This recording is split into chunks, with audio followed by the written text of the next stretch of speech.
আজিৰ পাঠ হ'ল জোনাকীৰ জেউতি অধ্যায় 6।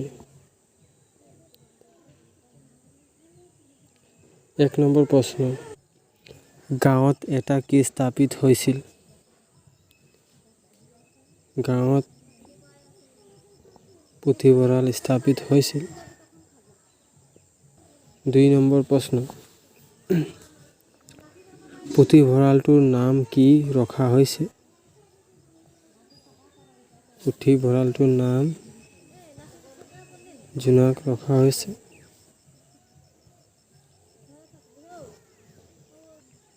3 নম্বৰ প্ৰশ্ন, গাঁৱৰে পুথিভঁৰালি কাক পাতিছে? উত্তৰ হ'ল নীলকান্ত দাদাক পাতিছে। 4 নম্বৰ প্ৰশ্ন, তেওঁক সকলোৱে কি বুলি কয়? তেওঁক সকলোৱে কিতাপৰ পোক বুলি কয়। 5 নম্বৰ প্ৰশ্ন, গাঁওবুঢ়াজনৰ নাম কি? উত্তৰ হ'ল শ্ৰীযুত মানিক চন্দ্ৰ বৰুৱা। 6 নম্বৰ প্ৰশ্ন,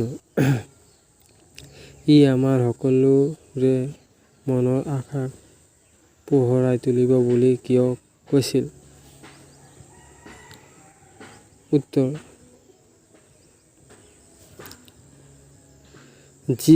যিকোনো ইয়াৰ বহুতো কিতাপ থাকিব, সেইবিলাক পঢ়ি আমি বিভিন্ন দিশৰ জ্ঞান অৰ্জন কৰিব পাৰিম, নতুন নতুন কথা জানিব পাৰিম, নহয়নে বাৰু? 7 নম্বৰ প্ৰশ্ন, ভাৰতৰ প্ৰাচীন বিশ্ববিদ্যালয়ৰ নাম কি? উত্তৰ হ'ল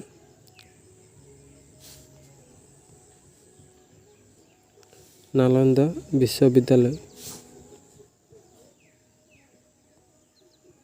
তাৰ মাজত বিজ্ঞানৰ সৰু কিতাপ আছিল। তাৰে মাজৰ বিজ্ঞানৰ সৰু কিতাপ কি কিতাপ আছে? উত্তৰ, 1 নামৰ কিতাপ এখনো আছে।